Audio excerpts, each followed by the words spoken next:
Vous écoutez Impact FM, il est 7h30. Impact FM, l'inforégion avec Olivier Tomezzoli.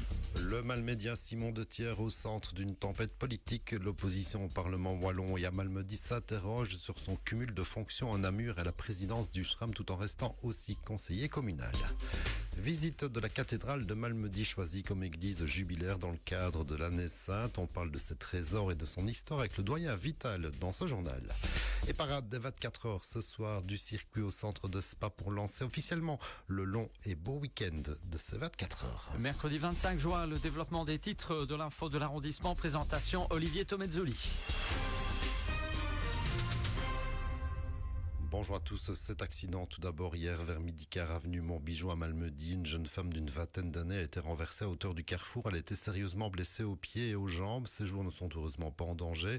Et sans connaître les circonstances exactes de cet accident, on peut quand même signaler que le conducteur de la voiture en cause roulait sans permis. Il est sous le coup d'une déchéance et pas sûr qu'il va le récupérer de sitôt. Nouvelle journée de grève nationale à l'appel du Front commun syndical pour dénoncer une fois encore les décisions du gouvernement arizonien, notamment ce qui concerne la réforme du chômage, les fins de carrière ou encore le pouvoir d'achat de manière générale. Journée qui sera marquée par une manif dans les rues de Bruxelles ce matin.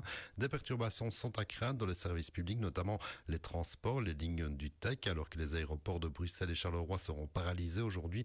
Autant le savoir si vous comptiez vous déplacer ce mercredi ou même déjà partir en vacances. C'est la dernière grosse action avant la rentrée. Une autre grosse manif qui est déjà annoncée pour le 14 octobre. On poursuit avec une polémique autour de la personne de Simon de Thiers, qui, vous le savez, on en a déjà longuement parlé ici, a démissionné hier soir de son poste d'échevin à Malmedy. Il va aussi quitter son poste de député fédéral, et cela pour intégrer la direction générale du SPOE Intérieur et Action Sociale à Namur, et qui a la tutelle sur les pouvoirs locaux. Mais cela tout en restant conseiller communal alternatif, apparenté engagé, aussi président du SRAM, le centre hospitalier malmédien.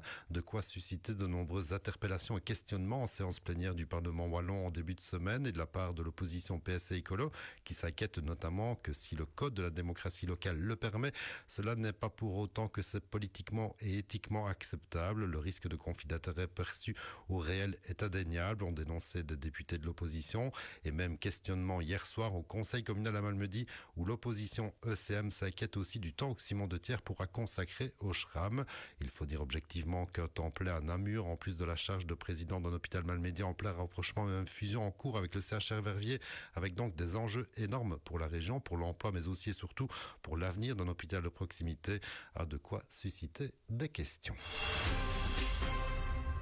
Tout autre chose, ou presque, puisqu'on continue de parler d'engagement religieux ici, visite de la cathédrale de Malmedy, ce bâtiment qui sert de repère à tous dans la région avec ces deux grandes tours, une église en fait, puisqu'elle n'a été réellement cathédrale que pendant 4 ans, de 1921 à 1925, lors de l'éphémère diocèse de Malmedy, mais elle a conservé son titre. Visite dans le cadre de l'année sainte, alors que la cathédrale a été choisie comme église jubilaire et en compagnie du doyen Vital, qui nous livre les secrets de cette dame impressionnante. C'est sobre, donc c'est le style pratiquement bénédictin. Donc cette cathédrale qui était abbatiale est devenue église paroissiale parce que l'église Saint-Géron, l'église de Malmedy, est tombée pratiquement en dégradation. Donc cette église est devenue église paroissiale. Jusque pratiquement à la Grande Guerre, avec le traité de Versailles, on sait tout ce qui s'est passé. Cette cathédrale est cathédrale à partir du mois de juillet 1921. Et d'ailleurs, on voit là le vestige d'une cathédrale. Donc il y a une cathèdre, n'est-ce pas, les troncs de l'évêque. Et là encore, on voit la devise de l'évêque Martin Rutten, donc l'évêque de cet éphémère diocèse Malmedy, non requiso laborem. Je ne récuse pas le travail, je ne réchine pas à l'ouvrage. Et l'édifice actuel date de la fin du XVIIIe siècle, et après de nombreuses péripéties depuis la création de la principauté Stavlo-Malmedy, une cathédrale qui a donc traversé plusieurs époques, miraculeusement épargnée par les bombardements de décembre 1944 aussi, de quoi symboliser également pleinement la mentalité des habitants de la région, selon le doyen. Je suis ici depuis 7 ans, et quand je suis venu dès les premiers mois, un mot m'a touché vraiment dans les lèvres des Malmédiens, la résistance.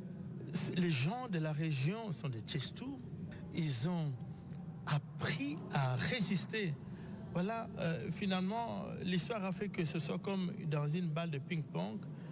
Ils sont de la principauté abbatiale, ils deviennent français, et puis prussiens, allemands, belges. À la Deuxième Guerre mondiale, voilà, ils ne sont même pas, j'allais dire, occupés, ils sont annexés, donc ils ont des passeports allemands, donc des nouveaux Allemands, ils reviennent belges. C'est ça qui a fait que le peuple ici a appris à résister.